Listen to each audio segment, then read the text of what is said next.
नहमदुहु व नुसल्ली व नुसल्लिमु अला रसूलिल करीम। अस्सलामु अलैकुम व रहमतुल्लाहि व बरकातुहू।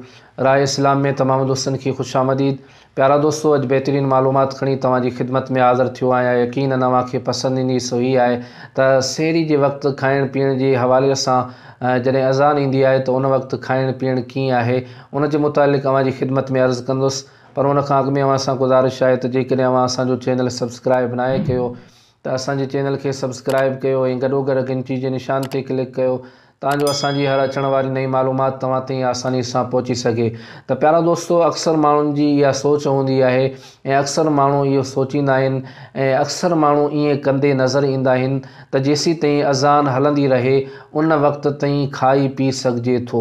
त प्यारा दोस्तों, अज़ान जे वक़्तु खाइण पीअण कीअं आहे, इन सां रोज़े ते को असर या फ़र्क़ु पइजे थो या न, उन जे मुतालिक़ अर्ज़ु कयां त प्यारा दोस्तों, जॾहिं सहरी जो वक़्तु ख़तमु थींदो आहे उन खां बाद अज़ान फ़जर ऐं नमाज़ फ़जर जो टाइम शुरू थींदो आहे। त लिहाज़ा जेके सहरी ख़तमु थियण जे बावजूद अज़ान फ़जर जी शुरू या ख़तमु थियण जो इंतज़ारु कंदे खाइनि पीअनि था त उन्हनि पंहिंजो रोज़ो ज़ाया कयो।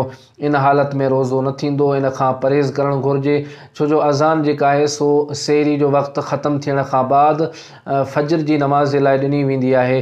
त अज़ान जे दौरान खाइण पीअण वारे माण्हू जो रोज़ो नथो थिए, उन माण्हू पंहिंजो रोज़ो बर्बादु कयो। इन वक़्त खे ज़हन में रखिजे ऐं इन जो ख़्यालु करणु घुरिजे। अज़ान खां अॻु में खाई पी ऐं रोज़े जी नियत करणु घुरिजे। अज़ान जो बिल्कुलु इंतज़ारु न करे ऐं जेकॾहिं अज़ान अचे पई या अज़ान हले पई त उन दौरान बि खाइण पीअण जी मना आहे। अक्सर माण्हू जॾहिं अज़ान शुरू थींदी आहे पोइ वञी पाणी वग़ैरह पीअंदा आहिनि ऐं बाद में नियत कंदा आहिनि त इन खां परहेज़ करणु घुरिजे, छो त जॾहिं अज़ान हलंदी आहे त उन दौरान खाइण पीअण वारो माण्हू पंहिंजे रोज़े खे बर्बादु करे छॾींदो आहे ऐं उन माण्हू जो रोज़ो कोन थींदो आहे।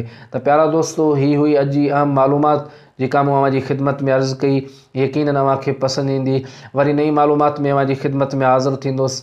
तेसीं ताईं इजाज़त ॾींदा। अल्लाह हाफ़िज़।